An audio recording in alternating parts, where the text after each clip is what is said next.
Bonjour et bienvenue pour une petite revue. Aujourd'hui, on va parler du Cimetière du Diable de l'auteur anonyme. C'est la saga du Bourbon Kid et c'est aux éditions du Livre de Poche. Alors, ce livre-là, normalement, il est sorti en numéro 3 dans la série. Je l'ai lu après le tome 1, mais j'aurais même pu le lire avant parce que ça se passe à 5 ans avant le livre sans nom, dont j'ai déjà fait une vidéo. Qu'est-ce qu'il se passe dans ce livre-là? Donc on voit un chanteur sur la couverture, effectivement, en plein milieu du cimetière du diable, qui est une sorte de zone désertique. Il y a l'hôtel Pasadena.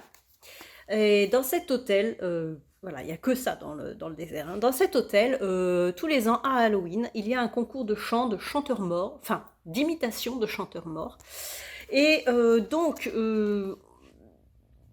il y a plein de gens qui vont là pour participer à ce concours parce que le prix est énorme, quoi. Il y a, je crois, $1 million à gagner, enfin bref. Et donc, nous avons Sanchez, le barman de Santa Mondega, qui a gagné un concours autre, mais il est invité à passer une soirée dans cet hôtel avec la Dame Mystique qui habite aussi Santa Mondega.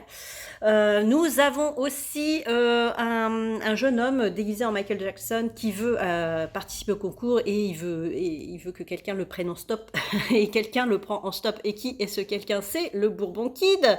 Le Bourbon Kid qui vient de faire un massacre dans une petite ville un peu plus loin. Et donc, dans ce concours, il y a aussi Elvis, le fameux Elvis, le sosie, le vrai sosie d'Elvis. Tout le monde se retrouve dans cet hôtel. Et donc, il y a aussi des tueurs à gages qui viennent pour tuer certaines personnes, certains participants du concours. Je ne vous dis pas pourquoi, vous comprendrez. Et bon, vous voyez un petit peu le bazar dans cet hôtel. Et c'était encore absolument génial, absolument drôle, absolument intense, absolument grossier, absolument aventureux, suspense, du fantastique, parce qu'il y a des zombies aussi. C'était génial.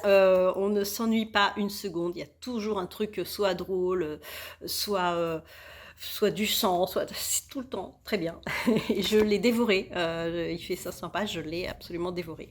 Ça ne se lâche pas, c'est génial. En plus, on parle un peu de Freddie Mercury aussi.